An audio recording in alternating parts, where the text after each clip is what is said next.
Terus kapan sih Bu sebenarnya Ibu sendiri sebagai Ketua Divisi Hukum dan Pengawasan ini melakukan fungsi hukum itu Bu? Kapan Bu bekerjanya?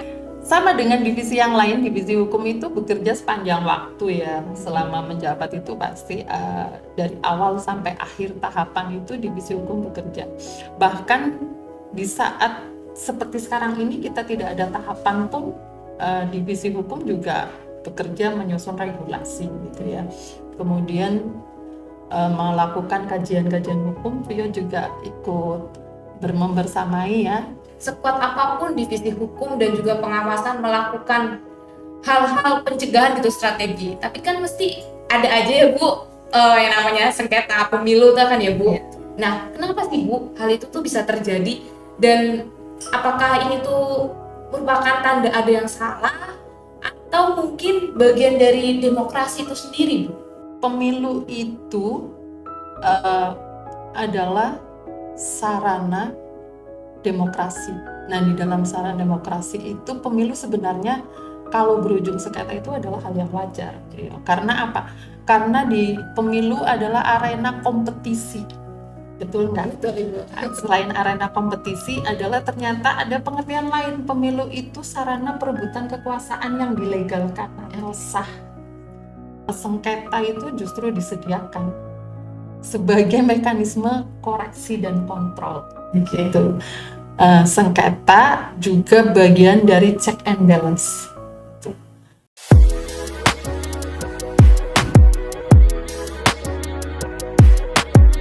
Assalamualaikum warahmatullahi wabarakatuh. Hai Jakir pemilih. Jumpa lagi di podcast Ngapa? Ngobrol asik pemilu bareng KPU. Ayo sinau milih sing jitu.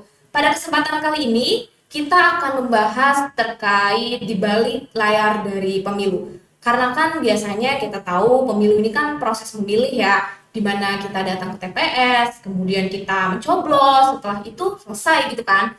Nah, Jakir pemilih tahu nggak sih, di balik hal tersebut tuh ada loh suatu sistem yang mana sistem ini tuh menjaga dan memastikan bahwa demokrasi dan pemilu kita ini berjalan secara adil, transparan, dan juga hasilnya ini, hasil dari pemilu dapat dipertanggungjawabkan secara hukum. Nah, dan kesempatan kali ini kita akan membahas sistem tersebut nih, yaitu Divisi Hukum dan Pengawasan di Komisi Pemilihan Umum.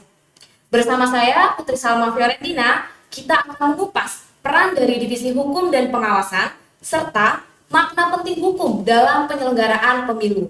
Telah hadir di tengah-tengah kita sambut aja nih langsung nih, Ibu Ika Andreastuti selaku Divisi Hukum dan Pengawasan KPU Kabupaten Tegal. Selamat siang Ibu. Selamat siang. Gimana kabarnya Ibu? Alhamdulillah baik.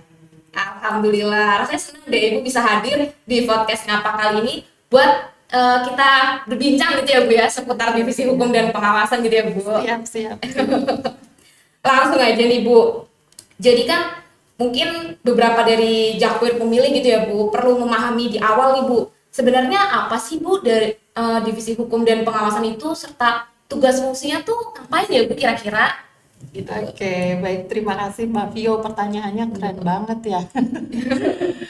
Halo, saya sapa Jakwir pemilih dulu ya. Boleh, Halo Bu. Jakwir pemilih dimanapun berada. Saya kedua kalinya ini memasuki podcastnya KPU Kabupaten Tegal ya. Dulu cerita tentang buku, dan ini yang kali kedua adalah tentang peran tugas dari Divisi Hukum dan Pengawasan. Kebetulan itu adalah divisi saya sendiri. Jadi Mbak Vio, kalau kita bicara tentang Divisi Hukum dan Pengawasan di Komisi Pemilihan Umum ya, di KPU itu sebenarnya kita itu sedang berbicara tentang penjaga arah.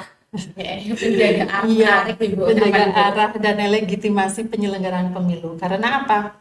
Di saat divisi yang lain itu fokus pada sistem atau fokus pada teknis tahapan, nah divisi hukum ini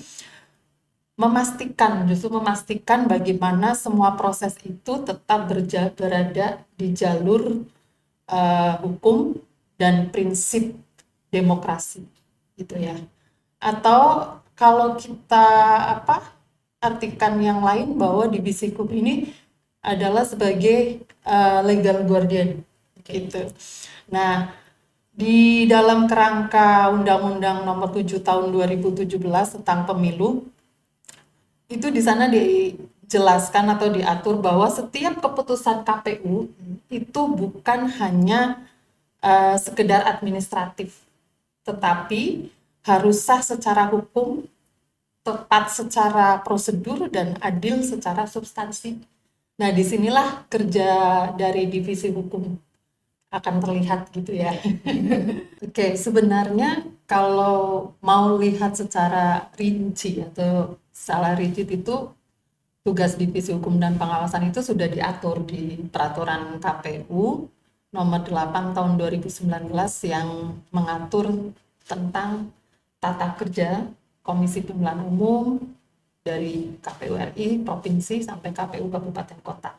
Di pasal 35 ayat 5 itu diatur secara rigid di sana tugas dan fungsi divisi hukum dan pengawasan, mulai dari mengordinasikan, mengendalikan, semuanya ada di sana, sampai dengan ikut mendampingi terkait dengan penanganan sengketa dan pelanggaran administratif, juga kode etik. Jadi ada di sana. Kalau ditarik secara garis besar, tugas utamanya itu ada dua.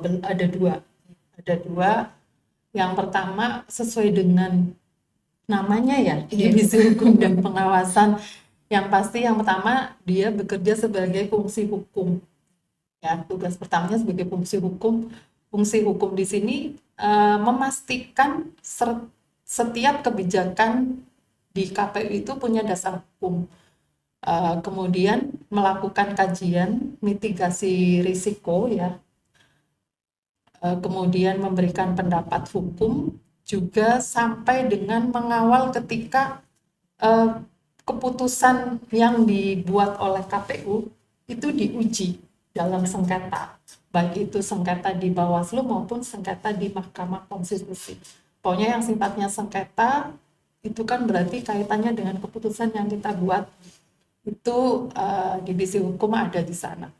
Kemudian tugas besar yang kedua adalah fungsi pengawasan. Fungsi pengawasan ini sifatnya di internal ya, pengawasan internal, bahwa memastikan seluruh jajaran KPU itu bekerja sesuai aturan. Itu aja. Kemudian aturan juga sesuai prosedur, kemudian prinsip legalitas, akuntabilitas, integritas, pokoknya patuh pada kode etik ya yang ada di sana. Jadi divisi hukum di sini, kalau selama ini mungkin ya teman-teman yang di badan ad hoc juga mengiranya kalau divisi hukum itu sebagai divisi pelengkap. Sebenarnya tidak seperti itu. Kalau divisi hukum itu bukan sekedar divisi pelengkap, tapi justru sebagai pondasi dalam penyelenggaraan pemilu. Karena semuanya muncul regulasi itu kan pertimbangannya pasti dari divisi hukum. Kemudian hal lain yang perlu diingat juga ya Cakwir pemilih, bahwa divisi hukum juga bukan hanya menangani masalah ya. Ketika punya masalah itu baru diajukan ini divisi hukumnya. Tapi justru karena fungsi pengawasannya itu, divisi hukum adalah sebagai mencegah sejak awal agar tidak terjadi masalah. Begitu kurang lebihnya Mbak Vio. Iya Ibu. Berarti kan tadi divisi hukum ini kan sebagai menjaga arah gitu ya Bu, dan juga punya salah satu tugas dan juga fungsi utamanya adalah melakukan pengawasan gitu ya Bu. Berarti kan pengawasan ini kan bisa juga dilakukan pengawasan internal nih Bu. Jadi ada yang mau saya tanya nih Bu, mengapa sih Bu pengawasan internal ini menjadi begitu krusial gitu ya Bu dalam sebuah lembaga penyelenggara pemilu, khususnya ini kan KPU gitu ya Bu.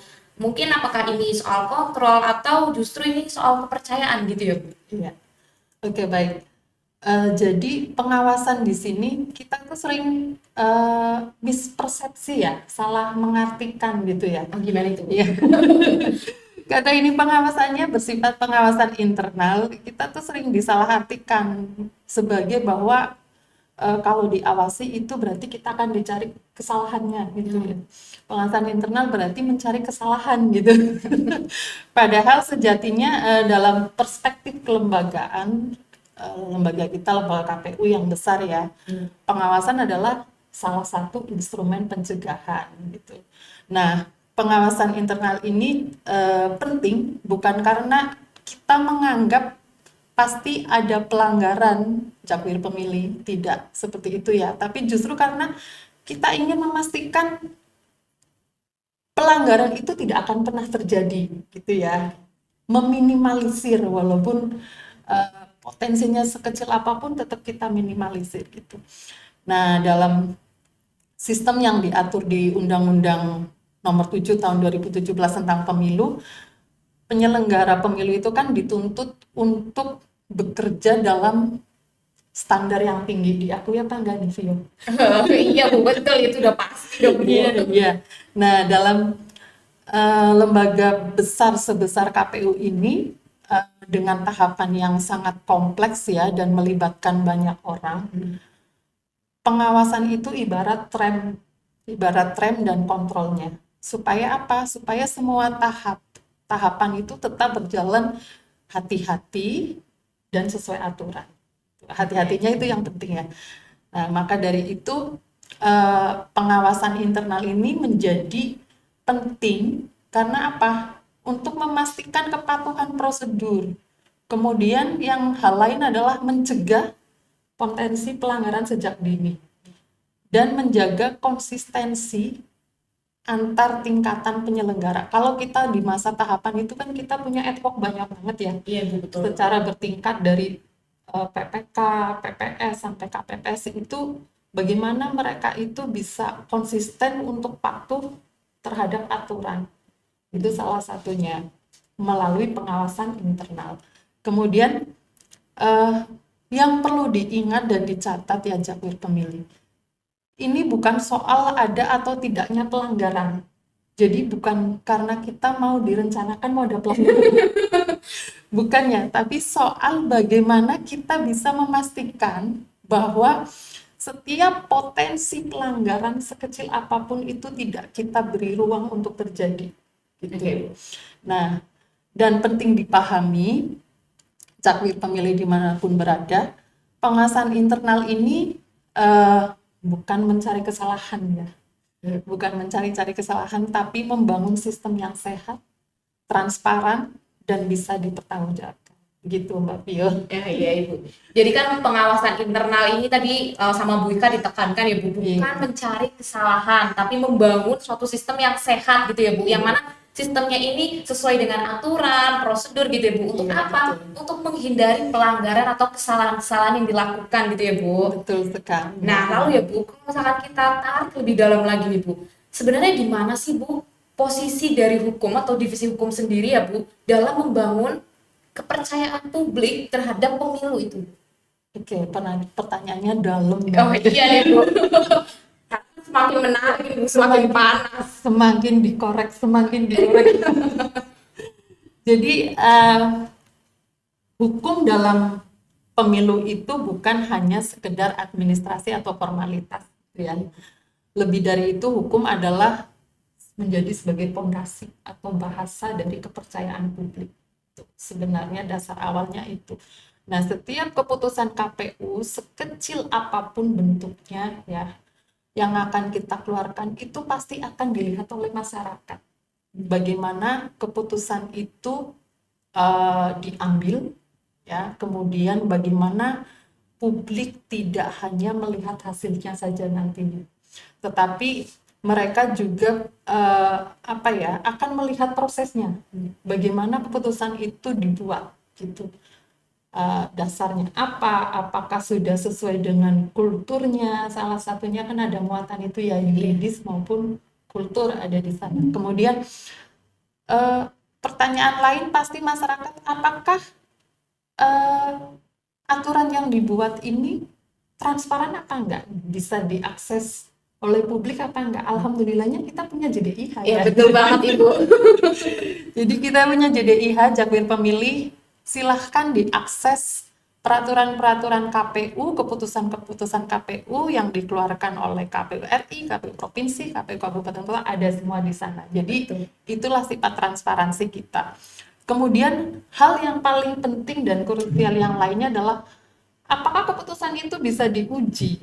Nah, salah satu pengujiannya yang selama ini beberapa kali kita alami ya, itu bisa diujikan di Bawaslu keputusan itu, kemudian bisa diujikan di Mahkamah Konstitusi. Kebetulan kalau di Mahkamah Konstitusi selama tahun 2019 sampai sekarang itu saya ada di sini, kebetulan sekali kalau ke Mahkamah Konstitusi hasilnya selalu dismisal. Jadi belum sampai selesai sudah kadangkala sudah dicabut duluan gitu ya. Nah, jadi belum sampai ke sana. Kalau di Bawaslu sudah 2 kali diuji di sana.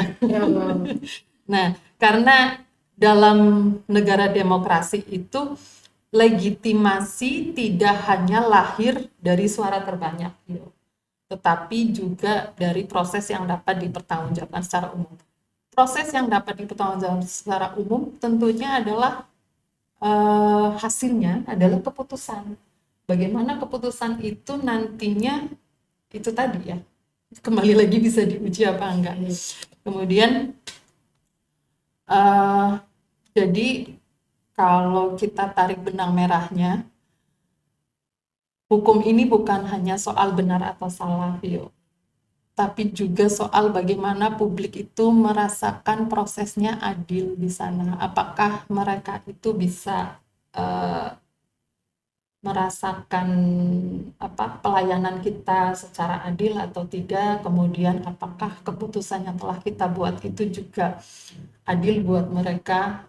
Itu salah satu yang sebenarnya berkaitan dengan hukum di Komisi Pemilihan Umum, begitu. Berarti kalau dari apa yang dijelasin sama Bu Ika ini, berarti kan hukum kan adalah pondasi ya Bu, dasar gitu ya Bu, kepercayaan dari masyarakat ya Bu. Terus kalau mau tanya lebih lanjut nih Bu, lebih dalam lagi, terus kapan sih Bu sebenarnya Ibu sendiri sebagai Ketua Divisi Hukum dan Pengawasan ini melakukan fungsi hukum itu Bu? Kapan Bu bekerjanya? Apakah ketika ada masalah gitu ya Bu, Ibu baru melakukan suatu tindakan atau strategi, atau mungkin jauh sebelum itu Ibu sudah merancang nih Bu, strategi apa sih yang harus kita lakukan ke depannya? Gimana itu Bu? Keren sekali pertanyaannya Bu. Kapan nih divisi hukum sebenarnya bekerja gitu ya? Kok nggak kelihatan, nggak ketara, kalau nggak ada masalah diem-diem baik nih. Jangan begitu, bagaimana nih Bu? Oke. Sama dengan divisi yang lain, divisi hukum itu bekerja sepanjang waktu ya. Selama menjabat itu pasti dari awal sampai akhir tahapan itu divisi hukum bekerja. Bahkan di saat seperti sekarang ini kita tidak ada tahapan pun, divisi hukum juga bekerja menyusun regulasi gitu ya. Kemudian melakukan kajian-kajian hukum, Vio juga ikut membersamai ya. Setiap hari Kamis itu kan salah satu kajian hukum yang berkaitan dengan putusan-putusan. Kemudian kalau bertanya divisi hukum itu bekerjanya mulai kapan? Bekerjanya tidak hanya saat ada masalah atau ada sengketa ya, tapi justru kerja utamanya dimulai sebelum sengketa itu ada. Jadi upaya pencegahannya itu ya. Sejak awal tahapan, kalau nanti Vio itu mengalami tahapan di pemilu ya, nanti sejak awal tahapan kita itu udah mulai mengidentifikasi kebutuhan dari masing-masing bagian divisi, kebutuhan terkait dengan regulasi atau keputusan. Kita juga dituntut ya untuk melakukan kajian keputusan sebelumnya. Misalkan pilkada tahun ini 2024, nanti ketemu lagi 2029. Itu keputusan-keputusan yang kita keluarkan di tahun 2024 ini kita kaji kembali, masih sesuai enggak nih untuk kita pakai di 2029. Kalau memang harus ada yang dirubah, berarti dirubah. Kalau memang harus ada yang diperbaiki. Jadi itu salah satunya. Nah, berkaitan dengan tadi keputusan, tidak menutup kemungkinan seperti tadi yang Mbak Vio tanyakan itu ya, apakah keputusan itu bisa diuji. Salah satunya adalah kalau bahasanya adalah disengketakan. Disengketakan ketika muncul sengketa itu baik di Bawaslu maupun ke Mahkamah Konstitusi, divisi hukum ini memastikan bahwa posisi KPU itu kuat secara argumentasi dan bukti. Juga dokumentasinya harus lengkap ya. Makanya sekarang apalagi ditekankan sekali sama KPU RI gencar-gencarnya untuk arsip ya. Jadi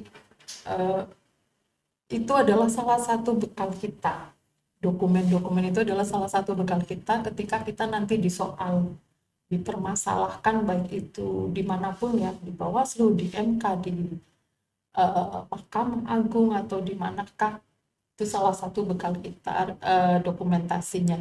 Jadi prinsipnya sederhana Mbak Vio, keputusan yang baik adalah keputusan yang siap diuji.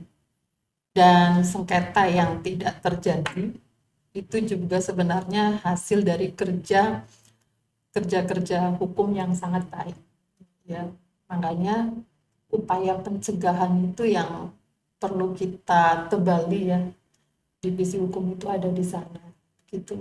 Oke Ibu, terima kasih. Berarti ini Jakpir Pemilih kan akhirnya paham ya kalau semisal divisi hukum dan pengawasan ini bekerjanya itu jauh sebelum ada sengketa gitu. Bahkan sebelum ada tahapan juga melakukan kajian terhadap aturan-aturan yang ada gitu kan Bu. Apakah aturan tersebut masih relevan jika kita gunakan untuk pemilu atau pilkada yang akan datang gitu ya Bu.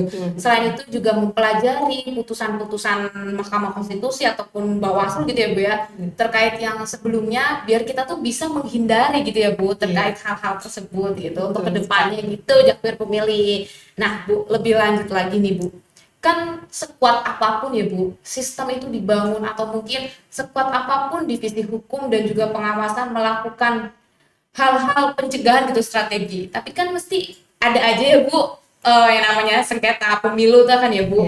Nah kenapa sih Bu hal itu tuh bisa terjadi, dan apakah ini tuh merupakan tanda ada yang salah atau mungkin bagian dari demokrasi itu sendiri Bu? Gimana nih Bu menurut Ibu sebagai Ketua Divisi Hukum dan Pengawasan? Oke, baik.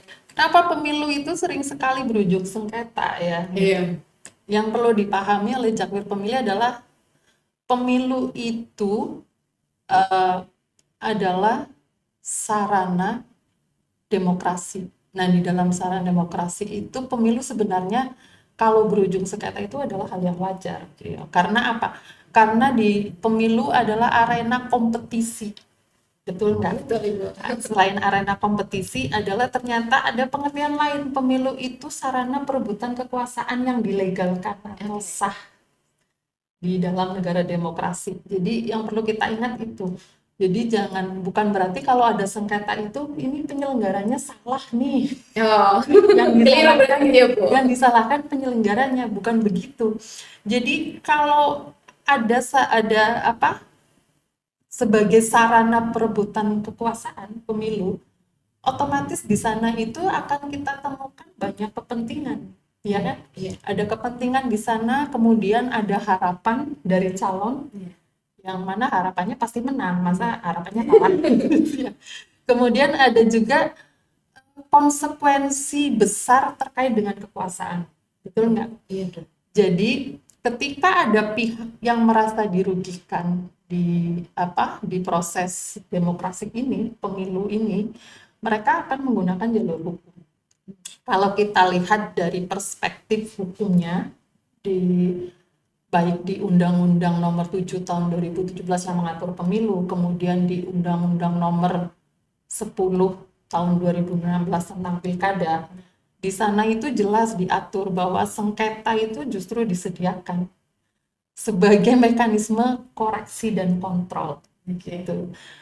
Sengketa juga bagian dari check and balance. Artinya apa? Setiap keputusan itu bisa diuji. Tadi saya bolak-balik udah dikatakan ya. Setiap keputusan itu bisa diuji, bisa dipertanyakan dan bisa dikoreksi melalui jalur hukum. Ya, tapi itu jalur hukum, bukan jalur demo ya. Tapi pakainya jalur hukum. Kemudian setiap keputusan KPU itu bisa diuji baik melalui kalau ketika kita sedang proses tahapan itu sengketa proses diujinya di Bawaslu gitu ya. Kemudian kalau sudah final, selesai, di akhir itu pun ada masa-masanya, ada waktu-waktunya, mungkin di lain waktu kita bisa ngobrol lebih dalam ya terkait itu diuji di Mahkamah Konstitusi, keputusan dari hasil pemilu ataupun pilkada. Itu ketika mengalami ketidakpuasan, bisa diuji di Mahkamah Konstitusi gitu. Jadi yang perlu kita pahami, kita itu tidak menghindari sengketa ya. Tapi bagaimana memastikan ketika ada sengketa itu kita siap dan kuat secara hukum. Nah, tadi saya katakan bahwa sengketa itu bukan sebuah kegagalan dalam demokrasi, bukan. Juga bukan berarti penyelenggaranya yang salah. Ini penyelenggaranya nggak sesuai aturan nih, itu gitu ya. Kalau itu kan nanti bagaimana mereka membuktikan di proses persidangan. Tapi justru bahwa menunjukkan ini adalah mekanisme demokrasi yang sedang berjalan, ya kan? Masyarakat tidak puas, mereka menempuh jalur hukum, lah itu kan memang demokrasi mekanismenya begitu. Kemudian ini juga tanda bahwa sistem demokrasi itu menyediakan ruang keadilan di sana. Yang paling penting itu kita tidak menghindari terkait dengan sengketa ya, bukan menghindari, tetapi memastikan bahwa setiap sengketa itu diselesaikan secara adil, terbuka, sesuai aturan, dan biasanya kalau di MK itu keputusannya final dan mengikat. Ketika ada pihak yang merasa dirugikan, mereka gunakan saja jalur hukum itu. Karena pada akhirnya kekuatan lembaga itu bukan pada tidak adanya sengketa. Jadi kekuatan lembaga itu bukan tidak adanya sengketa, tetapi pada kemampuan mempertanggungjawabkan setiap keputusan. Bagaimana keputusan itu dibuat, kemudian kalau memang disoal, apa bisa dipertanggungjawabkan di sana, alat bukti, kemudian argumentasi, kekuatan-kekuatan yang ada, apakah bisa kita sampaikan di sana di persidangan, begitu Mbak Vio. Oke, Ibu. Berarti kan di sini kita jadi tahu ya, Jakpur Pemilih, kalau misalkan sengketa ini bagian dari proses ya, Bu. Proses apa? Proses checks and balance gitu tadi ya, Bu ya. Untuk kita tahu bahwa kalau misalkan ada keraguan-keraguan gitu terkait pemilu yang diadakan atau mungkin hasilnya, kita sebagai ini warga negara punya hak gitu ya, Bu, untuk melakukan mungkin pengajuan gitu ya, Bu, ke MK gitu ya, Bu, supaya nanti tinggal kita saling membuktikan aja gitu ya, Bu. Oke, Bu. Ibu kan dalam menjalankan tugas dan fungsi sebagai divisi hukum dan pengawasan ini kan bukan hal yang mudah ya, Bu ya. Pasti kan ada tekanan, kemudian ada kompleksitas, dan juga ada keputusan-keputusan besar yang harus Ibu ambil gitu ya, Bu. Lalu apa sih, Bu, tantangan terberat di balik semua ini? Boleh kasih tahu nggak nih, Bu, ke Jakpur Pemilih? Berat banget ya. Kalau tantangan terbesar dan terberat di fungsi hukum dan pengawasan adalah yang tidak terlihat, yaitu menjaga integritas di tengah-tengah kompleksitas pemilu ataupun pilkada ya. Nah, ini juga penting bagaimana kita bisa menjaga keseimbangan antara aturan dan dinamika di lapangan. Karena apa? Situasi di lapangan tidak selalu hitam putih, tapi penuh warna. Warna-warni ya, Bu. Warna-warni. Sementara di sisi lain hukum itu menuntut kepastian kan ya.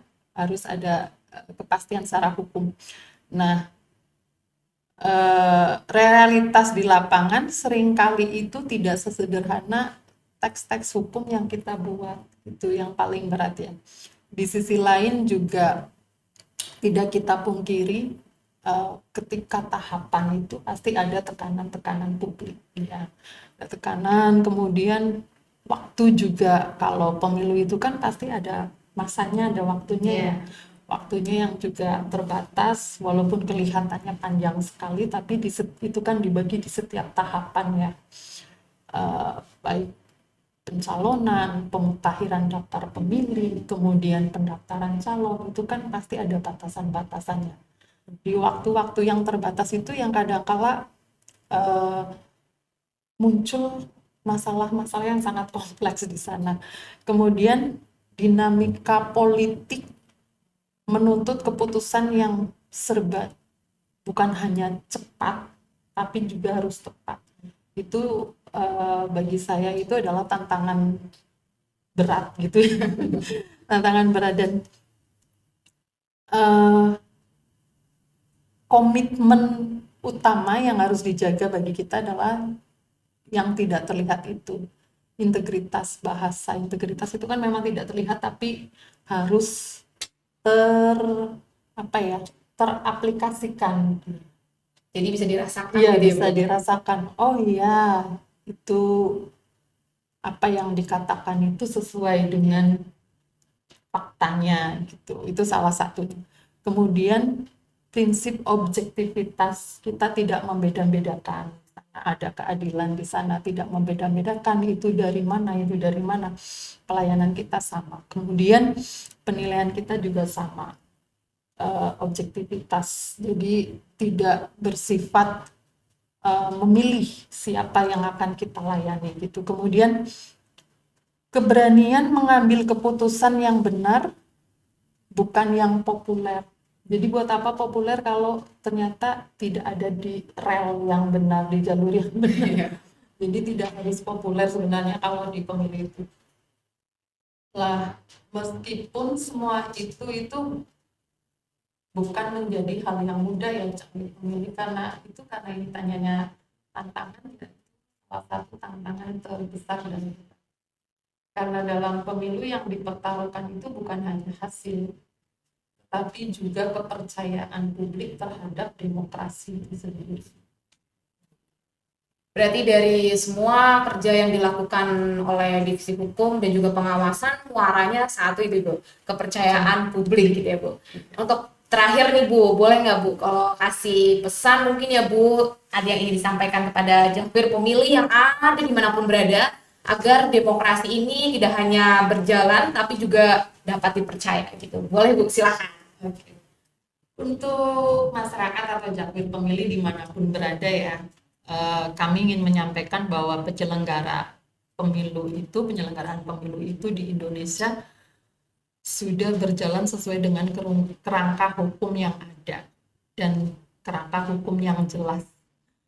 Sebagaimana kalau pilkada itu pasti diatur di Undang-Undang Nomor 10 Tahun 2016. Kerja-kerja kita itu pasti kerja-kerja yang patuh dan tunduk terhadap hukum. Kemudian kalau pemilu itu diatur di Undang-Undang Nomor 7 Tahun 2017. Masih pegangannya itu karena belum berubah ya, Vio. Yeah.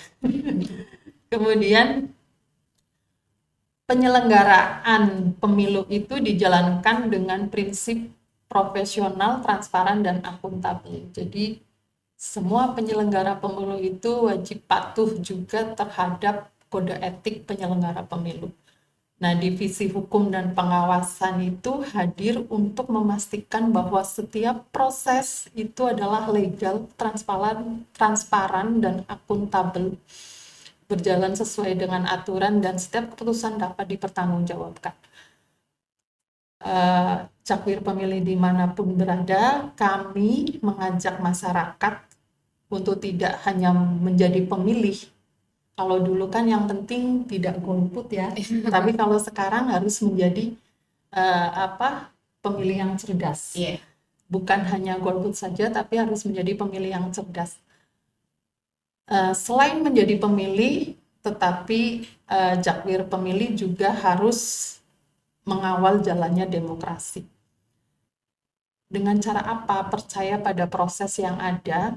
Ya, karena sekarang kita jelas transparan dan terbuka banget, semua yang namanya gitu ya, si rekap, si rekap, kemudian si dakam, silon, pencalonan, semuanya itu bisa diakses. Jadi sampai dengan hasil pemilu itu pun bisa diakses oleh masyarakat. Jadi percaya dengan proses pemilu, kemudian jika ada hal yang memang tidak sesuai, cakwir pemilih atau masyarakat pada umumnya, gunakanlah dengan jalur hukum yang sudah disediakan. Ya. Karena demokrasi yang kuat itu bukan hanya dibangun oleh penyelenggara, bukan hanya tanggung jawab penyelenggara saja, tetapi oleh kepercayaan dan partisipasi publik. Demokrasi yang sehat adalah demokrasi yang dikawal bersama. Begitu, Jakwir pemilih. Nah, jadi buat Jakwir pemilih yang ada dimanapun berada, pemilu ini kan berarti bukan hanya tentang siapa yang menang, tetapi juga tentang bagaimana proses itu dijalankan.